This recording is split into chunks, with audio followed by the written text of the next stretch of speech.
Okay, so tonight what I want to go over is in search and rescue operations, use of the incident command system, which you've all been exposed to in your FEMA training courses 100, 200, and 700 in the incident command system. And we'll talk about, a lot of this is going to be a rehash for some of you older posse members, some of the new ones. There may be a little bit of fresh information, but we're going to talk about basically going from a initial search and initial response through the transition phase, which you are not aware of. It's happening behind the scenes. And then we go into the extended response phase of a search, which is what you will be exposed to at some point. It doesn't happen too often, but eventually you will be exposed to it. Slide.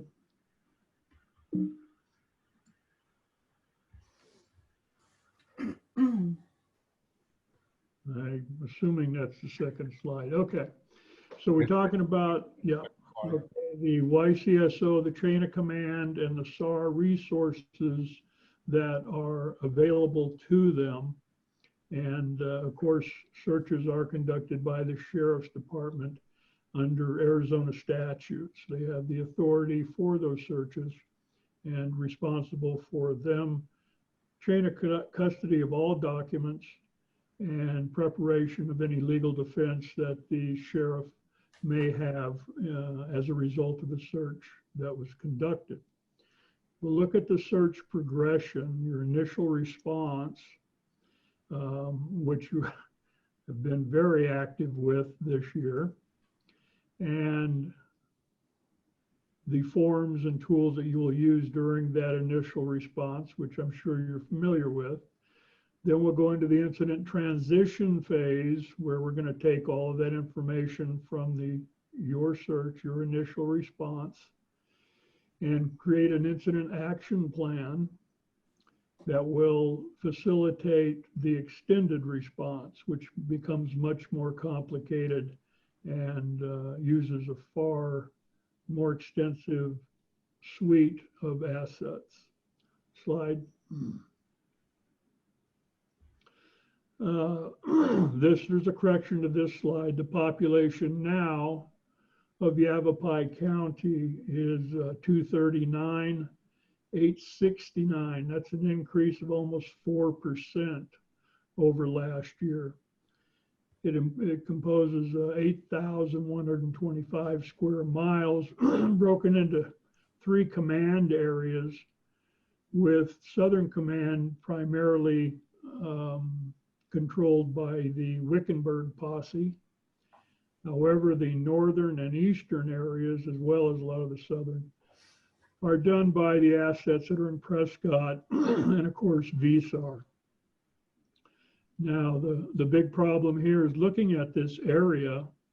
When you go into an extended search, you may be called out to the far perimeters of this county, and we all have been up to Seligman and Ash Fork and all the way down to the edge of Wickenburg on a couple of searches years back.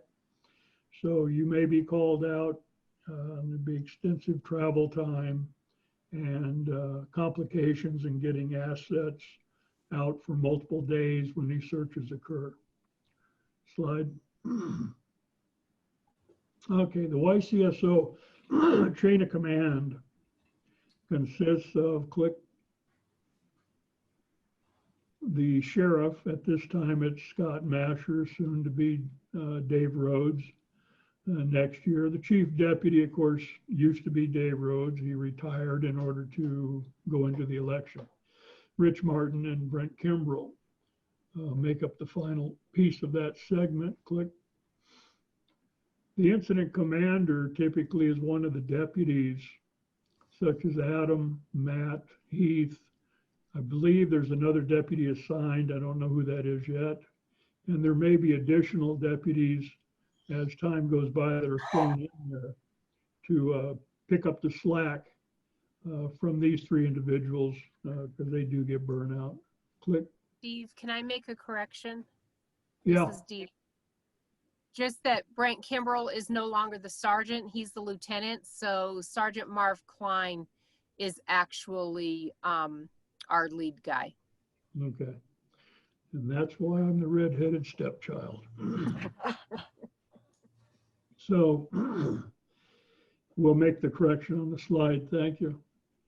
The IC is calling upon the resources of YCSRT, their quad unit, Southern Unit Backcountry 4x4 mounted and search dogs, YCJP, which is the Jeep posse, and typically handles communications, VERDE search and rescue, and of course the air group, and then the ICT team. At this point, I know the first slide showed you a number of names with the ICT, but I believe we're down to 3 at this point. So it gets kind of active when a search occurs. Next slide.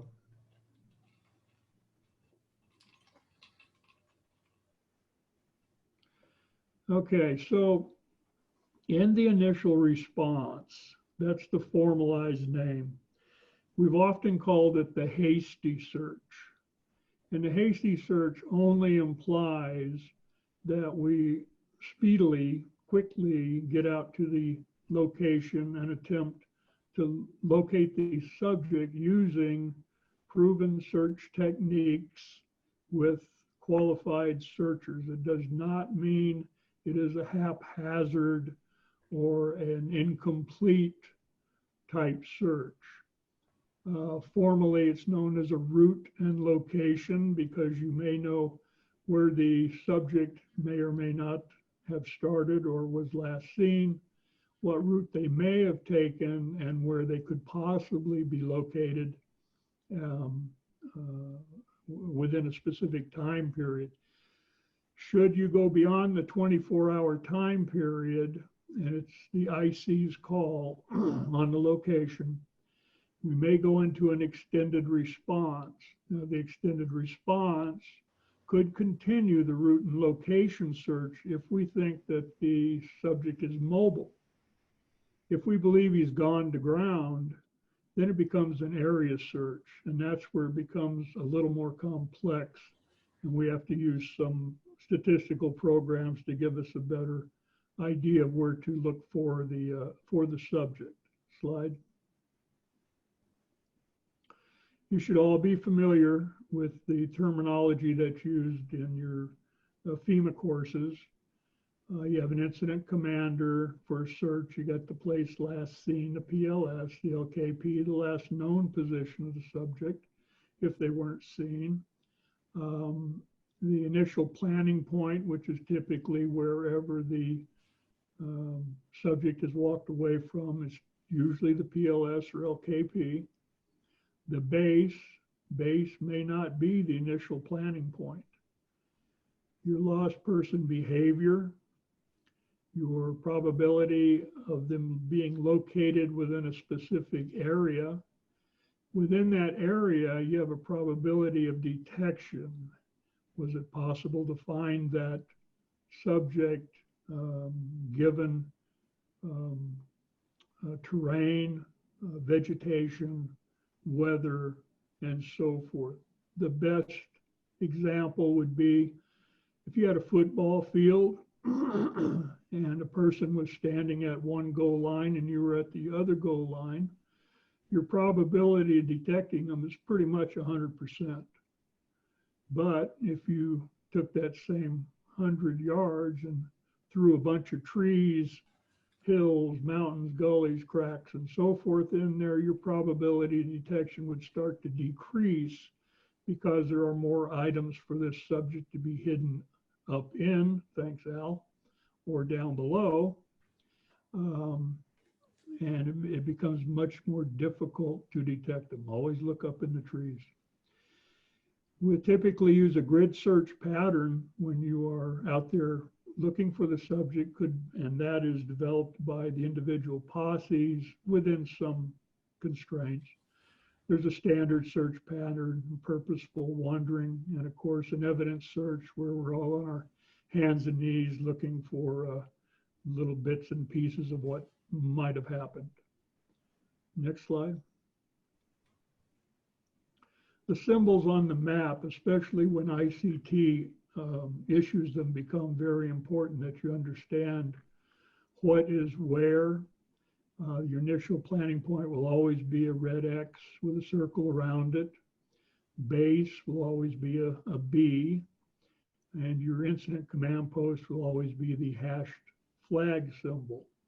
They are the 2 or 3 that are most used and typically found. Click it one time. Okay, the term base camp. Try to stay away from the term base camp. In searching, it's typically used. It's not too much of an issue. When we get into the fire season and we're supporting the different fire teams that are out there, base and camp are entirely different things. So we try not to confuse the issue by continuing to use the terms base camp if we can. All right, understandably, some of us are old and we just hang on to old habits. Next slide. Now, in the initial response, this is what the 74 searches that you've conducted this year, this is what you're looking at. And You're on the right slide. Say again. Oh, so typically this is how your chain of command is working. Now the difference here, although the structure is the same, the assets are pretty much the same. The difference is the function of the IC and what he's tasked with. He's by himself and he has to take on the responsibilities of the 4 major chiefs that are utilized, or departments that are utilized in a search. Click. So you're going to have your plans. The IC is going to be responsible for developing the plan. Click. Operations, he's going to execute that plan. Click. He is responsible for making sure everybody's signed in, signed out, so that finance gets reimbursed for the cost of the search, especially on large operations, and logistics. So he's responsible for making sure that everybody is supported out in the field if it has to go beyond their initial 12 to 24 hour period. And click. So all of those 4 functions actually fall in as a responsibility of the IC. This is where it helps if you have somebody from VSAR like Mike Vitek running base that assists the IC in what he's doing, because the IC will be using some electronic means as well as paper means, communications and so forth in this initial phase that he would definitely need some help with. Next slide. Now the IC initially will fill out the lost person questionnaire, the ICS form 201, identify where the person was last seen or last at initial planning point, the possible routes and locations they may have taken based upon conversations with not only other members who know the subject that we're looking for, but with people that may be in the area, with all of you searchers who have gone on your orientation hikes and may know the best ways or what people may have been distracted by, which way they may have gone and where they may have gone. He will determine the search urgency based upon a component of Wincasey, which I'll show you in a second. And then he will identify the resources required and launch those resources, which is typically VERDE.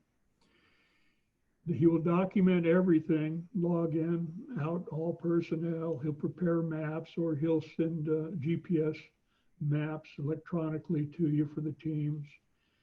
You'll have your teams turn their tracking, clear and turn on their tracking system on their GPSs. So we have clean tracks for each component of the search that's being conducted that day. And then your search assignments are typically a verbal or a note of some type, and clues that are found, he will document those as well. All of this information, the documentation, will be turned over to the incident command team in preparation for an extended search, extended response, should that happen.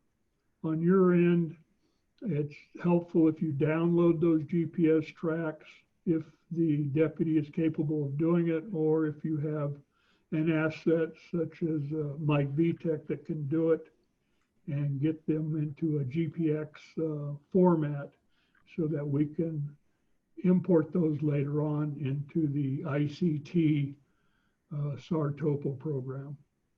Next slide. Now on your initial response, click, your documents could be paper, the questionnaire, which the deputy would have, some kind of communications log, your GPS tracks that may be on the map or even may have been penciled in, different locations, commo checks, so forth. While you're in the field, clue reports, if any, each team should have one in case they do come across hard clues. And of course, your team 214, which shows the efforts that you took out in the field. These documents become critical should the sheriff have to go to court to defend himself in the case of a situation, problem coming up in the search itself. Click. They could also be provided electronically. The Wincasey initial note, you'll probably see the deputy on his computer filling that out. That initial note in Wincasey allows him to do such things as identify search urgency, search categories, possibilities of them being how far away, as far as radius that they may have traveled, so forth. And then the SAR TOPO program, he may or may not use. If he does, he could transmit a map to you that is updated in real time to give you more information while you're out there in the field and to aid in your search. Next slide. Click. Yeah, if you have GPS tracks, photos of clues, so forth, transmit them back to YCSO ICT at Gmail. That is as permanent as Gmail gets, but it is the one solid, non-variable email address you have for submitting anything to the ICT team. Next slide. The initial note, this is a little blow up of it. It allows us to look at the subject category. And in this case, you find that the category is elderly, despondent, they're easily disoriented, hard of hearing. They may have no known experience, equipment. These are all little boxes that are checked when we bring up the subject category fields and allow us to tailor down the search a little bit to tell us where we're going to look and what we can kind of be expecting to find as far as distances we're going to have to go to get to the individual. Next slide. Your initial response map. Now, you guys, I doubt that you use SAR TOPO. So whatever map system you are using, just mark your locations using the previously defined symbols, for the IC, LPS, and so forth, or last known position or PLS. And this information from here, regardless of how or what mapping system you're using, we can import it into SAR-Topo for our use later on. Next slide.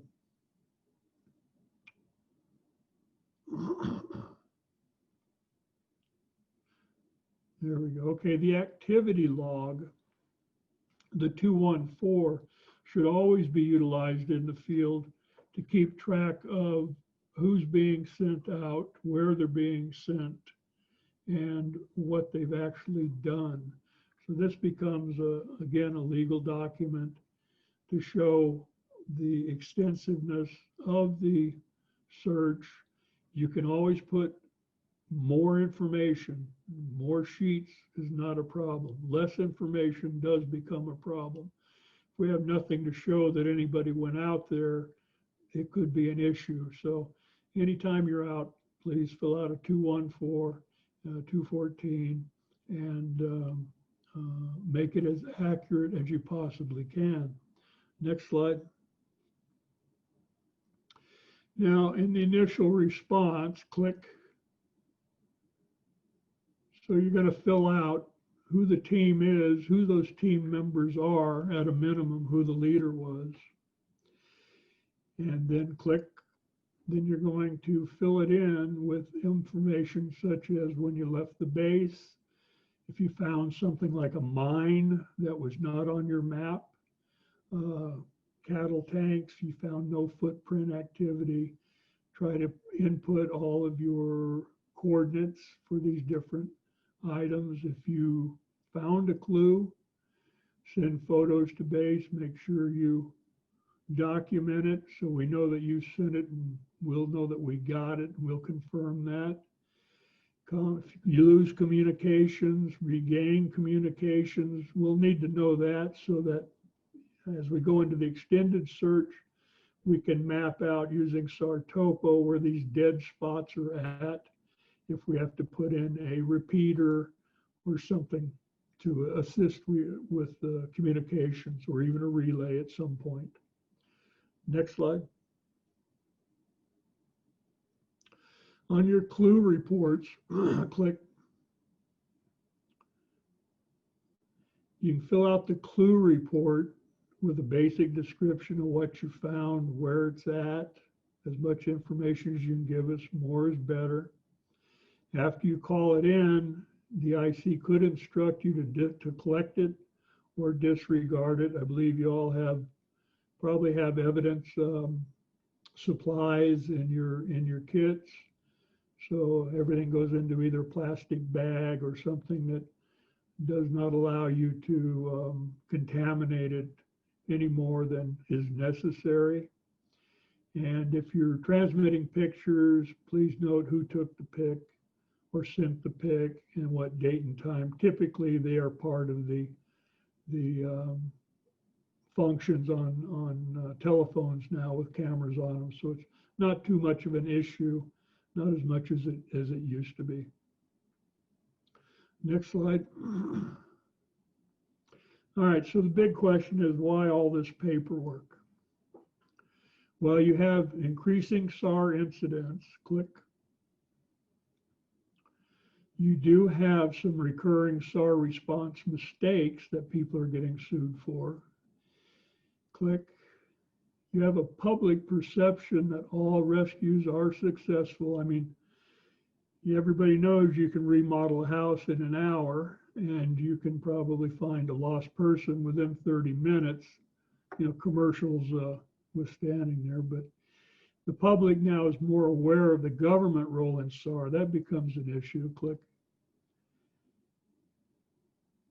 And of course, there are more lawyers that are getting into the mix. So we have to be careful, everything we do. And like I said, I've seen over the years this development of the resources of all the assets that we have, that we're starting to become a little bit more bulletproof on how our people conduct themselves, their training, and the professionalism that they show in the field when they're attempting to locate someone's loved one.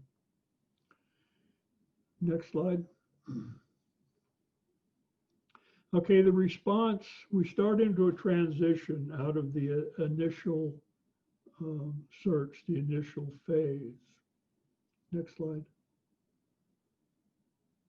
And this hasty or initial response search will last typically 12 to 24 hours until we're pretty certain that that subject has gone to ground. So you may see the incident command team out there, and we're still conducting a route and location search, which is what you were doing the previous day and the previous day to that. And the reason is we're just bringing in more assets, trying to refine the distances and areas that could be searched. But in fact, we're still doing a route and location search. After 24 hours, you're going to find that we will go to typically we will go to an extended response where the larger assets and complications come into the system. Next slide. So this extended response, now you've had 74 searches this year. Since 2010, we've had a handful of searches that went beyond that 24-hour period. That's the 12% that don't get solved in that 24-hour period on the initial response. In yellow are the fires that you've been called out to support. And everybody that's been a part of that knows it is very intense, confusing, and on our end, it's split between the fire assets are out in the field doing their thing, and the incident command team and the YCSO assets are typically tasked with evacuations, with roadblocks, with assisting the patrolmen in security when areas have been cleared out or evacuated to make sure no bad guys are going back in there and stealing all your goodies. But this is the number of searches where the incident command team has been involved up through 2010 when the incident command team was first put together through 2020 so far this year. I'm sure there'll be more to come. Next slide. So how did the ICT develop? Well, back in 2008, the YCSO recognized the need for ICT because the searches, we were throwing assets at it, but we were not really organized or coordinated in how we were doing it. So some formalized training was attended by some YCSO officers put on by the Department of Forestry. And the first mission where we used the incident command team was in 2010. That was a Siler Newton search. And even going back that far, at the end of this presentation, I'll show you a few slides of how that was controlled in its infancy, and yet was much better, and was there was a lot more evidence following that 2010 search that particularly VERDE SAR's training was leaps and bounds above everyone else's, and I'll show you that later. Click. So the formalized standards were initiated, click, which required some members to attend and graduate from the Air Force's SAR school, the Arizona Inland SAR school, and now all members have to attend 40 hours of inland SAR training and quarterly training with the YCSO, typically classroom and field. Click. And the assets right now, 8 volunteers, which has been whittled down to 3. Click. 5 primary forest patrol officers. Click. And then there's 20 secondary. And that fluctuates, the primaries and secondaries. It's very fluid. It depends on, of course, what's happening in the sheriff's department and how many people we can get trained formally and as assistants and assets in the quarterly training to assist us on these large searches. Next slide. Okay, during the transition, what happens is command remains the same. Your incident commander remains the same. Click.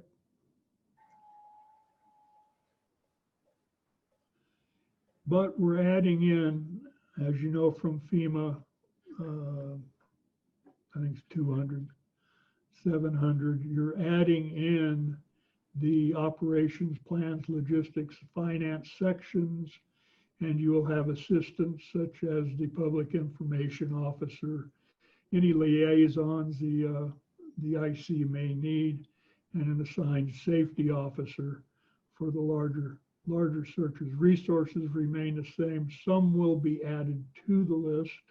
Click. That core is in the middle is what we call the incident command team. So it will typically be the IC like Adam with his assistants, the PIO officer, and his section chiefs, operations, plans, logistics, and DD and finance. One more click. And he will bring in, if he needs them, he has access at this point now to use National Guard assets, untrained volunteers, which you will probably start seeing more of on large searches. We're getting a lot of instruction now from the sheriff's office to be prepared to use untrained volunteers, which means VERDE could be tasked with utilizing 2 or 3 trained volunteers to babysit, to ride herd on untrained assets in the field. These untrained assets will have been vetted and will have a minimum of gear to get them through the day with you. They may not have formal training in search techniques or survival or anything like that. So you'll have to watch them carefully. And I think the Lang search over in Sedona a few years back at Christmas time was a good example of that. And some of the older members remember what it was like trying to herd a bunch of cats. We can also pull in the FBI, criminal investigation team from YCSO in case there's a child involved, and regular civilians as consultants if needed. Slide.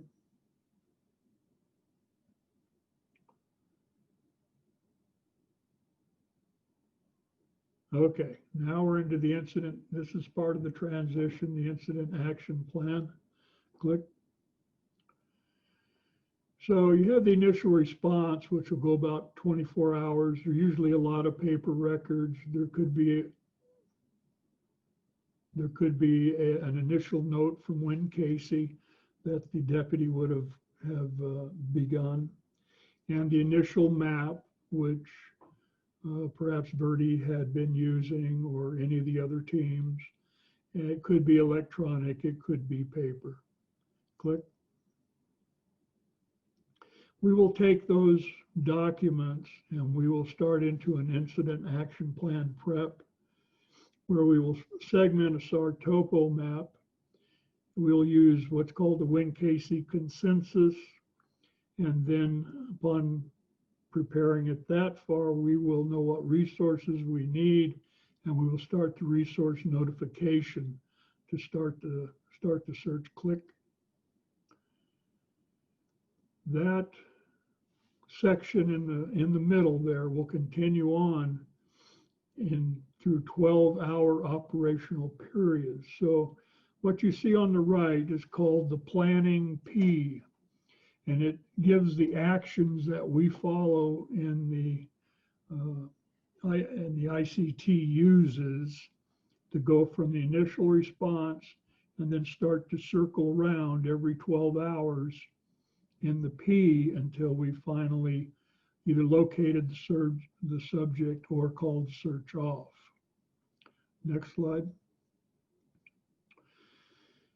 So for, in this case, Alonzo Salazar, we're using 3 different tools. We're using the Texas IMT workbook, which actually allows us to populate information quickly to produce a FEMA compliant incident action plan with all the appropriate ICS forms. We use Wincasey to do the actual consensus and to look at distances we should go, assign or designate segments for the map and so forth. And then we use SAR Topo to map this all out. We use SAR Topo because it is a Windows-based, it can be used on Mac as well, but it's on the internet, so it's accessible no matter where we're at. And we could have the deputy, and it happens quite often, where the deputy will call up Terrier Eye and say, we got a search going on, I need a map of such and such. And we will be actually updating, creating the map here at home and transmitting it, and he's getting it live. It's updated live on his computer as the search progresses. So this is what you see when, if you happen to come into the incident command and you see us looking at a bunch of big screens and playing with the map, we're downloading GPS tracks, putting in clues, marking off segments, designating new ones, and so forth in real time so that it covers the search aggressively from the very beginning. Next slide. This is part of the Wincasey program, which will show us for a certain category in how many, and this is for Arizona, how many people have gone how far and how successful units have been in searching for them. For instance, we'll tell you, well, first one, children 1 to 6, there were 16 cases analyzed. 25% of those were found within 0.31 miles, which is typically around the house or neighborhood. 50% were found within 0.64 miles, 75 within 1.12, 90 within 1.26, and the range was anywhere from roughly with 0.06 to 1.65. So you can tell they don't wander too far away. 100% of them survived. Then as we get into, let's look at despondents, you notice only 54% of those survived. Despondents, of course, could be suicidal or something else happening in their life that affects their decision making, and they are not as successful as the others. With dementia, Alzheimer's, so forth, you notice 73% of those are found because even though they wander quite a ways, they have characteristics that aid us in finding them most times when they're out there. Next slide. The consensus exercise is something we do before you get out there. And what we do is we segment a map, and I'll get into the areas that's segmenting on the next slide, but we segment the map, and then we take, and usually we'll get about 4 people, sometimes 6 or 8, And we all look at that and we bring in people like Al and Mike and so forth and say, hey, when's the last time you found somebody out in this area? Or what's this, does this look bad? This, better to search here than there or whatever. And we start to weigh those segments. So when we do this, we have a consensus of the people that were involved in making the decisions, and we rate each of these segments. The computer spits it out in a list and says, look here first, look here second, look here third, and so forth down the line. So that's why when you get thrown out on a search here, you're going, why the heck am I looking here?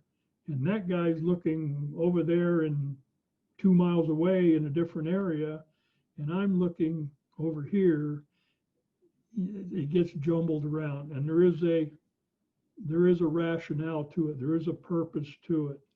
Each time you clear an area through the POA, begins with a POA, you guys go in and search it, you come out back with a POD, we stick that into the computer, and it adjusts that POA now and reduces the odds that that person could be in that specific segment. Conversely, all the other segments go up on the list, and we're jumping out to a different area, trying to cover as many segments, as much area as we can, as quickly as we can. Next slide. So in this case, you can see that the segments, there were 4 responses. Joe, Brent, Heath, and Steve did these. And the computer spit it out that the possibility that they were in segment A was 2.96. And in segment 2 is 339. And then the numbers start jumbling around. On the left-hand side, though, we can rate it as far as what has the highest probability. And you'll see that I could send VSAR to segment 9 and a different team to segment 12, which is not necessarily near 9. And you may wonder why we're doing that. It's because the computer's telling us, based upon the information that we put in, the possibility they're within a specific area is being looked at. Next slide. Now, when these segments that I was talking about, when we segment the areas, we used to get a lot of grief about the size of the areas. And the problem here is I'm looking at a map, a representation of the Earth. You're out there actually walking it. So what I try to do is reduce, even though the documentation for the Inland Search and Rescue Manual tells us about a 1/4 square mile is appropriate. So 1/4 square mile is 160 acres, but we typically use a 50-acre planning profile. It's less than 160 acres because I'm trying to restrict you down to about a 4-hour search time. That gives you time to launch, get in the field, conduct the search, return, get debriefed, and get back home before you're totally wasted, keeping our fingers crossed that we can convince you to come out for another day. And the smaller the segments are, the more complete a search would be, the less likelihood we would have of having to split a segment and search another half of it or piece of it. This does happen because a lot of times the terrain is not conducive to doing a really adequate search. The probability detection is very low. Next slide.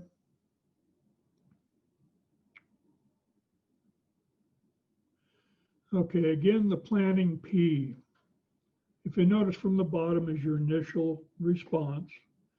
where you're notified, you respond, you have your briefing and your meeting, your lost person questionnaire, lost person behavior comes into effect, and your GPS tracking. So that's the stem, that's the start of it.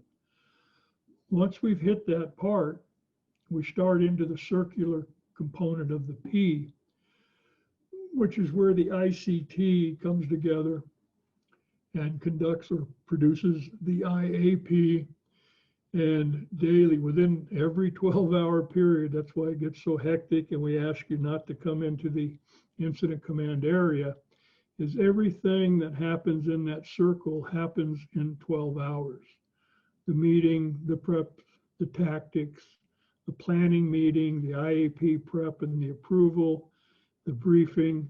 And a lot of times, guys that have been there know that prep, approval, briefing component could be happening at the same time we're handing you documents to get you in the field.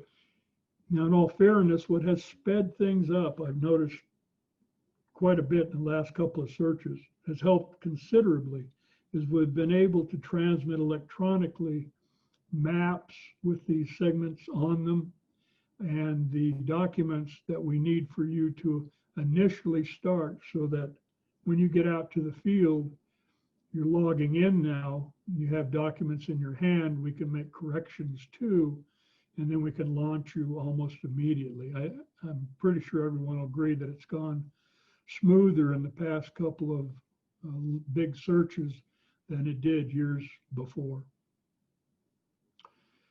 Next slide. Okay, the IAP, actually, you typically will see components of it.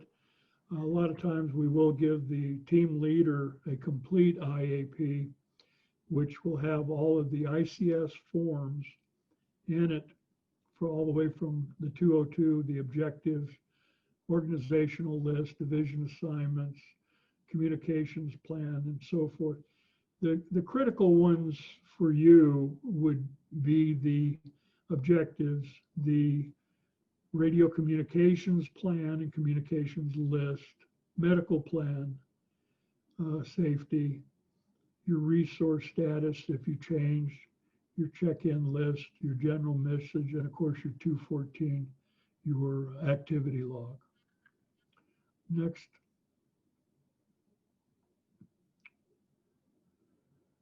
So the original forms that are prepared for each assignment would typically be your IAP, could be the complete one. A lot of times it's kind of cut up. So you'll get a 204, your assignment. You'll get a 214, so you know what actions, you can record what actions you've taken in the field. A team debrief form, which you'll bring back with you or pop out at the end of the search. And of course, a map segment that will be searched. Previously, I think we were trying to kind of narrow in on the segment you were searching. And now we found it's a little bit better to give the searchers a little more information as far as what segments are next to them and who's next to them and where they're at in a little bit of the bigger picture. Sometimes you may get two different maps, one of them a blow up, the other one more of an overbroad overview, so that you can see where you're going, especially if you have to transport by roads and so forth. Click or next, I'm not sure which. Oh, there we go. So for those that have not been on an extended search, when you do arrive out there, basically what you're going to see is organized chaos. It may not make sense to you. There's going to be a lot of people, a lot of movement, a lot of assets rolling around. Stay with your teams. Stay with your team leaders in charge. Who will be briefing you on everything that you need to do. We will typically pull the team leader in for a formal briefing, and then he's responsible for getting the information back out to you and getting that team on its way. Next. Click. All right, so upon arrival, at the search location. Make sure that you sign in. Go to the staging area wherever your team leader has designated that to be. Stay out of the incident command area because there's a lot of confusion going on in there already. Make sure you record the DR number for the search. We try to put it on as many documents as we can, but always make sure that you get a copy of it. You're going to need it later. And then prepare. Make sure you clear your GPS tracks. And please, we do this every time, turn your GPS completely off or clear it when you leave home, turn it off. Turn it back on when you get to the search site and clear it again.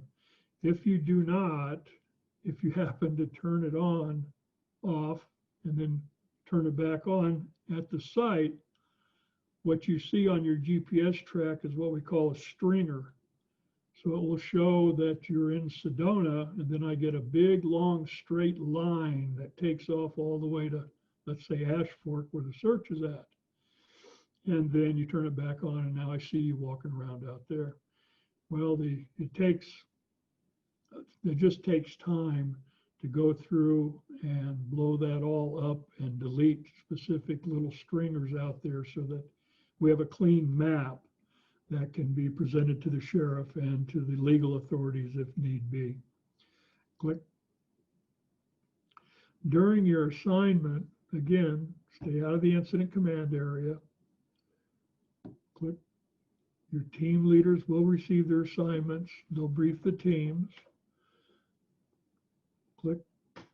And at the end of your assignment, all of your team members will be debriefed, and you will download your GPS tracks. Now, the GPS tracks, depending upon, and download your clue photos. The GPS tracks, we can pretty much download any GPS out there right now. There are a few, some people using some of the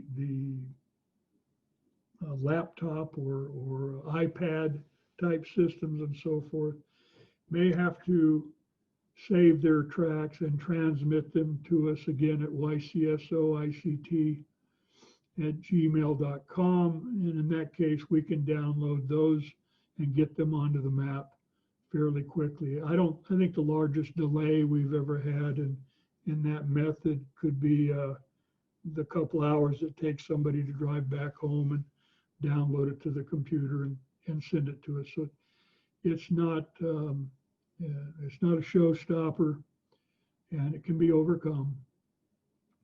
But try to get all of your tracks downloaded before you leave the incident area, if you can. Next slide. Nope.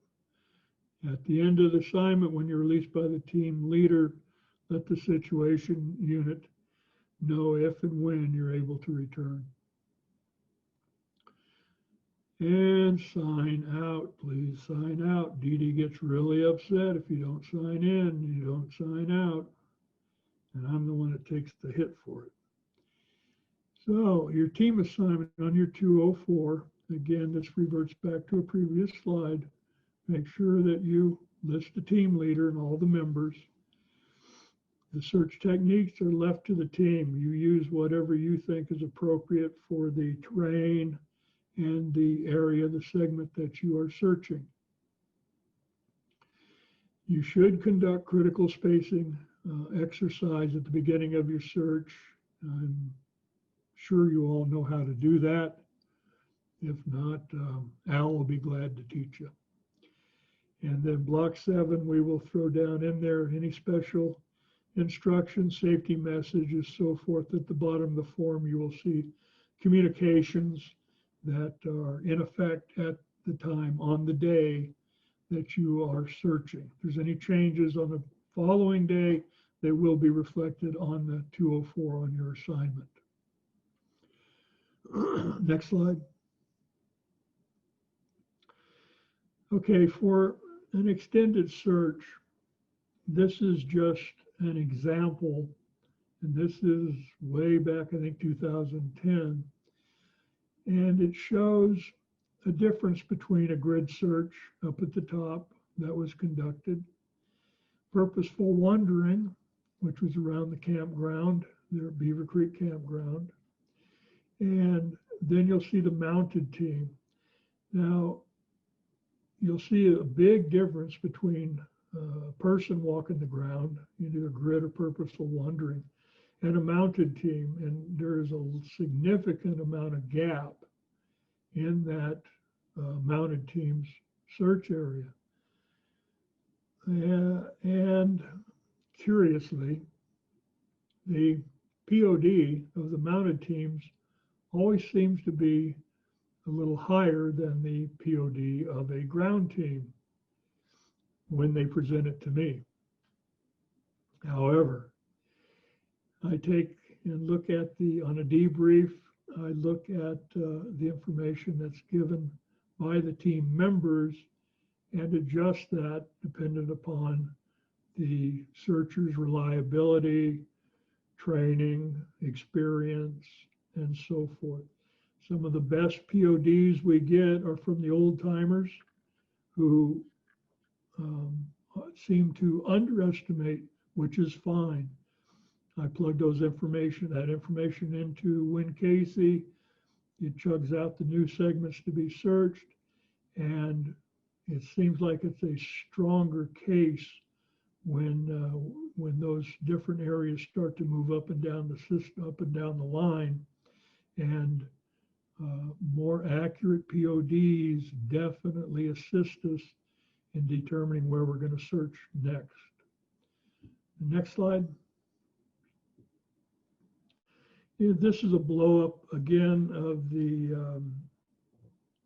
Seiler-Newton search back in 2010, and I use this as an example of the difference between VERDE and another unit that we had doing a search at the time. If you notice, VERDE's lines are very tight. They have a very organized structure to them. These are not all of the GPSs that were out there. Normally, I think you guys are using GPSs on each end, perhaps one in the middle. So when I see tracks like this, and I know VERDE was out there, I know that we got pretty good coverage. That POD, I can trust it. The other unit, even though it's a controlled grid search, when they come back to me with a POD that is better than VERDE, I question it just because of the techniques and what I'm seeing on the tracks as they're downloaded. Next slide. On the team debrief, yeah, I know it's the end of the day, you're hot, you're tired, you just want to get out of there. But sometimes it does take a little more talking and investigation to be sure of what we saw out there, what we can use to go into the next period with, and what we can eliminate as we go into the next period. So the more detailed the information is, the better. It also assists the legal team. Be conservative, rely on experienced team members that will give an accurate assessment of the POD. And you're welcome to discuss it all between all of you, but of course, somebody has to make the decision.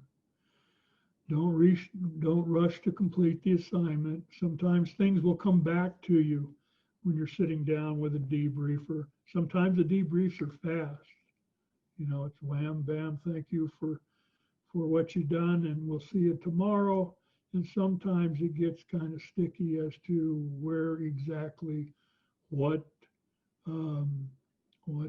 drainage ditch, culvert did you look in, what, you know, things like that. If the segment's too large or terrain's too difficult, make a note of that. So we'll have to make a determination whether we're going to have to split that segment or, in fact, go back and go over that segment one more time because something has changed in the 12 or 24 hours since your team has been out to the site. And the IC or plant chief may always require that all members of the team be debriefed. On simple ones, sometimes it's just the team leader that's debriefed. Next slide. So in summary, it's not just maps and searching. You guys know that because you're going through a lot of training. You have a lot of certifications. You know there's a lot more to it than just take a map and run out in the woods.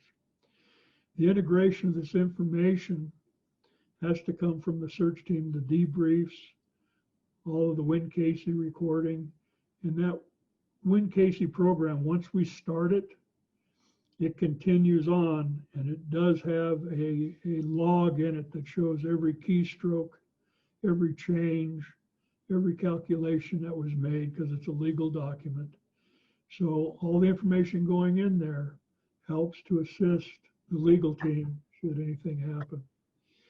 SAR topo mapping of every find, every clue, every problem, GPS downloading, showing every track as we saw in the previous couple of slides.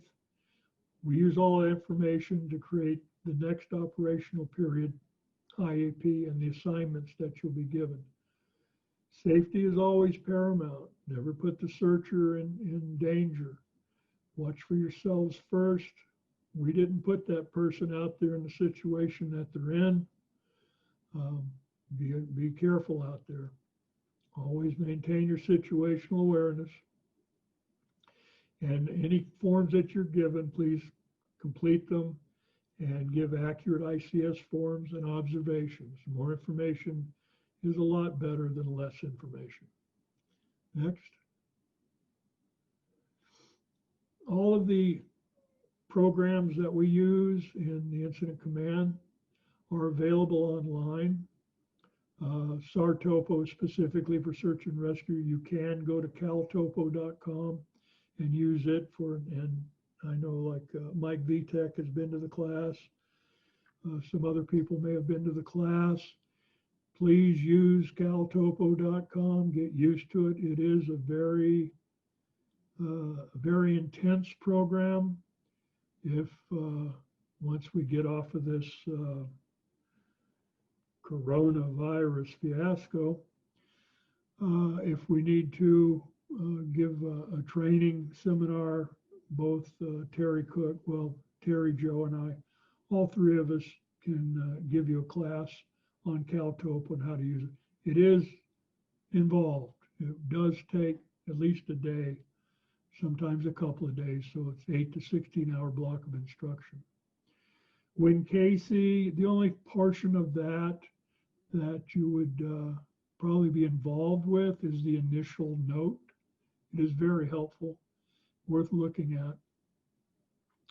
And the incident action plan itself, if you would like to see it or make one or play with it, it is also available. These are all public sites. These are all public documents. These are all no pay to play type websites. So very clean, very, at this point, somewhat easy to use, but confusing at the beginning. Next slide. So what can you do? Well, you're already doing it actually. So you're updating your rosters, your certifications. I saw Peg talking about that. You're updating those as required. You're giving electronic copies to Terry probably for logistics for inclusion in the T-card database, which I don't think we've actually used in years. It is available though. Emphasizing training on your search techniques and your estimation of POD, map, compass, GPS. You guys got to have control of that. Radio communications. The only thing there is make sure that in communications, any conflicts with the Jeep Posse team, communications vehicle, those are ironed out ahead of time.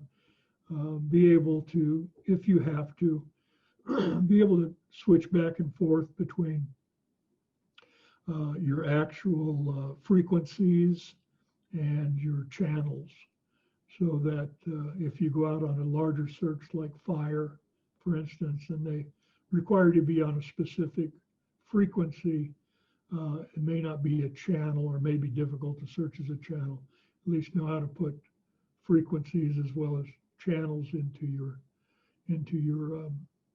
radios. And of course, SAR topo, I emphasize that. I know that you like to use other mapping programs, and that's okay, but would like everybody to take a look at SAR topo, or Cal topo, as it's known on the web. And as Al taught me in the very first year I was with the unit, always be prepared. The end of the last search may be the beginning of the next search. And next slide. Okay, these are the examples of the GPS track use for Seiler Newton. Next. In this case, these are a segmented map, a wide view of the segments that were looked at there. There were 69 total segments that were searched. That was a long week that we were out there. Next.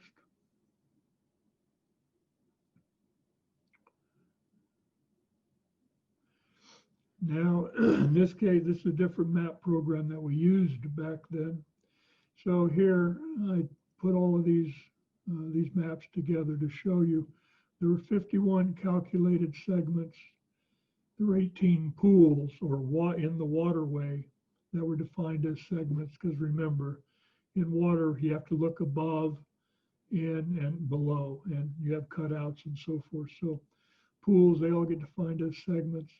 We searched a total of 69 segments. Next. And on the big picture map, that is what a week's worth of GPS tracks look like during that search. So 69 segments, all those GPS tracks, 1 week, and I would say we covered the area fairly well. Next.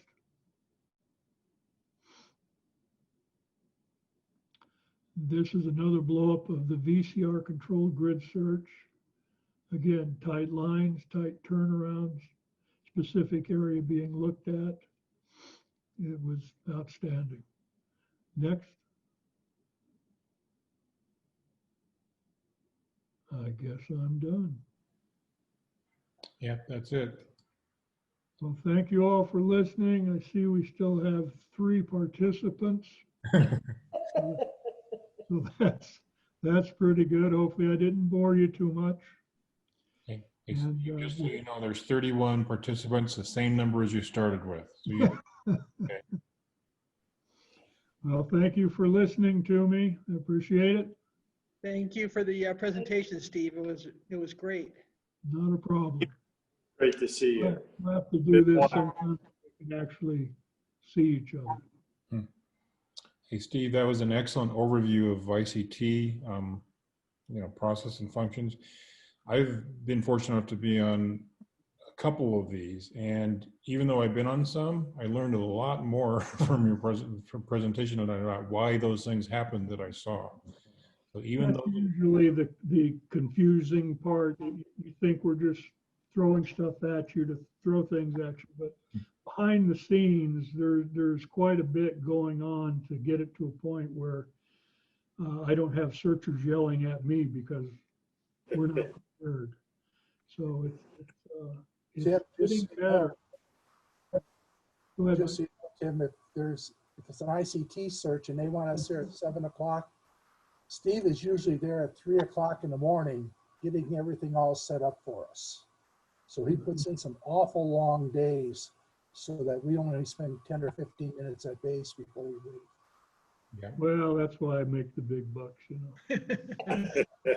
And I will say it has improved greatly over the last several years. And it seems like this year alone in 2020, you only showed 2 on your chart of all the things, but it seems to me like we've had 4 or 5 or 6 of the massive searches where we've done major grid searches on a multi-day effort, between starting off right at New Year's down at Lake Pleasant all the way to Sunset Point and Nicholas Rice, and obviously Baton Landry and various other ones. So anyway, it's been quite a year for our newer members to experience the necessity of the grid search and the importance of the GPS tracks, which you mentioned, and we try to strive on the importance of that also.